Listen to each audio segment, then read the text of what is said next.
After a gap of almost 3 years, another standalone health insurance company and only the second one in the industry is all set to list on the exchanges. Niva Bupa Health Insurance 2200 crore IPO opens for subscription on November 7th. The company plans to raise about 800 crore for itself, which as per the RHP it intends to use towards shoring up its solvency margins. We are joined by Krishnan Ramachandran, the MD and CEO at Niva Bupa Health Insurance, and Vishwanath Mahendra, the CFO at the company, to speak to us about the business, where it stands today, and more importantly, how it plans to evolve in the years to come. Thank you, gentlemen, for speaking to CNBC-TV18 today, and all the very best on the announcement of this issue. I want to start with, understanding the IPO itself a little better.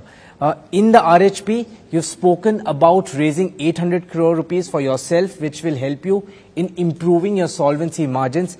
But as of June 2024, your solvency stands at about 2.39 times, which as per the regulatory requirement of 1.5 times is much higher as compared to your peers as well.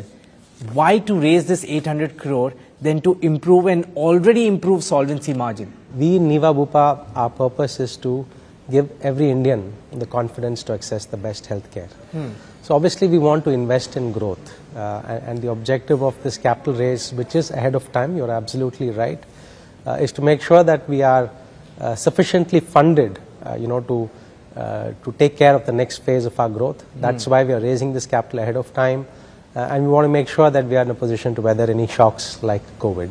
As far as the IPO for Niva Bupa is concerned, that is coming at about 6.2 times price to book value. Your listed peer, that is Star Health Insurance, that company trades at about 4.7 times price to book value. And these are FY24 numbers. Now, if you compare business-wise, just to put the valuation in context, you're about 3 times smaller than Star when it comes to the net earned premium. Underwriting level, Star FY24 made a profit of 90 crore. You had a loss of about 410 crore rupees. You're 4 times smaller than Star when it comes to operating profit. PAT, you're 10 times smaller than Star. Combined ratio, Star was at 96.67%. You were at 98.79%. My simple question, keeping the financials in context and the size in context, is that why do you think Niva Bupa should get a valuation higher than Star Health Insurance, considering they're the market leader and much bigger than you on most of the counts? Sure, Yash. So, Yash, we have to see all these metrics in the context of growth. So, if you see compare the growth rate of Star, you mentioned about Star or industry growth rate as such, and compare with us, you will see a stark difference. And let's say price to book value. This is important metric, but this is not the sole. Then you talked about combined ratio also. That also has implication of growth. When you are growing at faster rate, your expenses are higher. So as your book matures, you get operating leverage and economies of scale. So we have been guided by our bankers to a valuation which makes a fine balance between the value which is given to existing shareholders who are exiting, as well as the value to incoming shareholders. So it's a very fine balance, and we have been guided to value which is fair to both the set of shareholders. Okay. And Yash, if I might add one point to what Vishwanath said, in early January, Bupa came in and became the majority shareholder, as you're aware. And the price that they came in was 74 rupees. So close to 11 months out, we're holding the same price. So therefore, we believe that this price offers great value to any potential incoming investor who is looking to come into the company. Okay. You spoke about growth, sir, and the growth which lies ahead. I have 2 questions here for you. The first one is, if you look at the growth, the net earned premium growth itself, as of now, the base is smaller. The growth is very strong in the last 3 years, as I was looking in the RHP as well. I have 2 questions for you here. One is, how soon do you see yourself reaching that annual net earned premium of about 10,000 crore rupees? Because you are right now at about 3,800 crore rupees. That was FY24. How soon do you see yourself reaching that annual net earned premium of 10,000 crore rupees? And second question, at what point do you see growth normalizing for yourself? what will be that normalized growth, considering the industry is growing at about 20 to 23 to 25%? What will be the normalized growth for you? At what point does it come in, premium wise as well as time wise? So Yash, one, I would not like to comment on when we are going to reach X number. Of course, we don't comment on forward-looking outlook, and this is really a function of many things, including industry growth you mentioned. What we believe is health insurance has huge potential. Industry is growing at a robust rate of high teens, which it will continue. And like Mr. Krishnan talked about, our aim is to grow higher than industry and increase our market share. Okay. I mean, just to sort of, come back on that question and not, pointing one particular number to it, but a 25% growth for the next 5 years. I'm normalizing a growth to a great extent to what you've been doing right now. A 25% growth for the next 5 years would take you to about 10,000 crore in net earned premium. Is that largely a fair estimation, and either of you can come in on this one? No, Yash, I think I just repeat what Mr. Mahendra said. If you looked at our past track record, we have been consistently outpacing the industry. Yes. As far as the future is concerned, it will be our endeavor to invest in the opportunity. What that specific number is, we'll talk about that later. In terms of the ingredients that go into growth, right, which is making great products for customers, and our products are market leading products.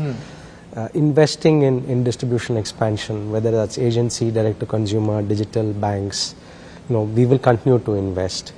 Making sure that we do a great job on servicing, whether the technology led servicing anywhere, anytime.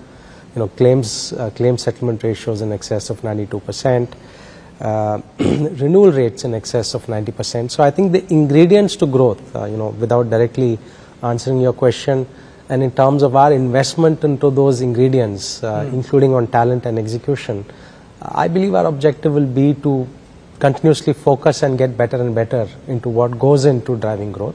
Okay. And results, time will tell. As I stated, our objective will be to grow faster than market. FY24, your NEP grew at about 43%, if I'm not wrong. Growing faster than the market, yes, but in the immediate financial year, that is FY25, without pointing one single number, could the growth be higher or at the same levels as far as NEP is concerned as compared to FY24? So our growth till August, this is publicly available data, in fact till September, if I'm not wrong. We've been growing at 30% GWP. And the market has been growing at 18-19% on health insurance. So that gives you a sense of, the difference in growth between us as well as the market as far as the year that's gone by is concerned, Yash. Correct. Almost double of what the industry is growing. And you expect to continue that for the second half of the year as well? The investments and the ambition are to grow faster than market, yes. Mr. Mahendra, one question to you, and this is with respect to the breakup between retail book and the group book that you have. 69-31 was the breakup as on June 2024. Is there any aspirational, breakup that you want to achieve? Not today, but 6 months, 1 year down the line. Is there any number that you think should be the optimum mix between the two? So, yes, we feel that this mix is optimum in that sense. So, we don't see this changing dramatically. Okay. And the focus is more on growing both the portfolio sustainably. You've grown your market share by just about an average of 35 basis points in the last 3 years when it comes to the entire general insurance industry. But this hardly gives you any idea on what's happening amongst the standalone health insurance industry, because there you've grown your market share by about 200 basis points in the last 3 years. Fair to assume that by FY29, FY30, if we take a 5-year point of view, at this growth rate and the growth rate that you aspire to have, you could have 1/4 of the standalone health insurance market? Again, forward-looking, Yash. But what I'll comment with respect to your statistic on market share is on retail, our market share was about 4.1% in FY20. We have grown that retail market share to 9.1% as of FY24. And the overall pie in health insurance, 41% is retail, and that is a bigger focus area, as I mentioned. On the group side, we're opportunistic. Large GI platforms are able to write more of that business. Correct. But that's an explanation for the overall gain in market share. But if you look at retail gain, it's quite material in the entire industry. What are the current loss ratios that you have as far as the health book is concerned? Again, to break it down further, retail health, group health, what are the loss ratios? And in the last 1 year, have these ratios been a little elevated, and do you expect them to remain that way for a certain amount of time at least? Yeah. So Yash, if we see FY24, our loss ratio of overall book is 59%. Okay. It's slightly higher in Q1 because of seasonality, seasonality of earned premium. Correct. So it consists of both retail and group. We have not disclosed separate loss ratio in retail and group, so I would reserve my comments on separate loss ratio for reserve and group. The first quarter, second quarter, maybe the combined ratio shoot up significantly to about 107, 108 levels. But you ended up, for the year, bringing those combined ratio down to sub 100. Yeah. In the first quarter as well, if FY25 is to be spoken about, your combined ratio again shot up to those 107 levels. Are you confident that second half would be better and you'll be able to end FY25 with sub 100 combined ratio levels? Yeah. Actually, if you looked at the last 4 years of our performance, Yash, you will see a typical pattern in ratios, and that's, as Vishwanath, the CFO, referred to. It's largely a function of how the accounting works, and of course there's a seasonality to the business. So broadly, if you look at the seasonality of how our ratios trend, there is a pattern that that plays out, and more importantly, if you look at our Q1 numbers this year, there has been a year-on-year improvement compared to last year. Correct. So that should give you a good sense on our performance in Q1 this year versus last year, and there's actually been an improvement. Okay. Now for the year as well, if I speak about the combined ratios, they've come to about 97, 98 levels, and that's what you've ended the past few years with. Not speaking immediately for current financial year or the next financial year, but over the next 3 to 5 years, is the aspiration to break through that 97, 98 actually come below 95%? Is that a possibility that you see, Mr. Mahendra? So aspiration certainly is to improve combined ratio. What is the target that you think 3 to 5 years down the line, not immediate forward looking, but 3 to 5 years down the line, what is the ideal combined ratio? Because you operate in one line of business, that is health. You have the factors in front of you. What is the ideal combined ratio that you would want to achieve? So I'll give you the example of the combined ratios that Bupa operates at globally, in their UK operation, in their Spanish operation, in their Australian operation. Steady state, they operate at combined ratios of between 92 and 94%. And even if you look at some of the US major insurers, so I think from a specialist insurer, if you look at global operations, steady state combined ratios that are sub 95 is what plays out globally. Correct. And our belief is that in India as well, this is the steady state combined ratios that well-run health insurance operators will achieve over time. A 25% growth, as I initially mentioned, in the net earned premium over the next 3 years. Assumption again, which would give you about 7,500 crore of net earned premium by FY28. Assuming these two numbers and a 95% combined ratio as we spoke about, what could be the underwriting performance which would come with these three numbers? Yes, that will be too specific to answer. But I mean, to largely get an understanding on the underwriting performance right now, of course, it is at the levels that we've seen in the RHP. Do you, with the growth that you see and you anticipate, do you think it will grow in the same proportion with the kind of growth that you're bringing on the underwriting loss level? Or do you think there could be more moderation on the underwriting loss level and it won't be completely aligned to the growth that you're getting on the top line? So underwriting ratio, for example, claims ratio is a function of many things, including business mix, etc. But what is important is even if there is slight increase in claims ratio, that is more than offset by reduction in expense ratio. So that's the important thing. So what is material is combined ratio. And like Mr. Krishnan talked about, 95% well-run health insurance company in any geography, correct, which leads to return on equity of in high teens. That's broadly. No, makes sense. One question that I wanted to understand, and you alluded to it as well in your previous answers. Medical inflation anywhere 12 to 15% is what we're witnessing.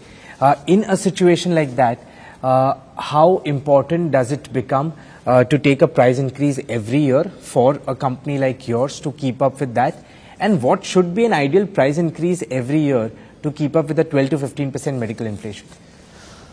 So Yash, if you look at it across the industry,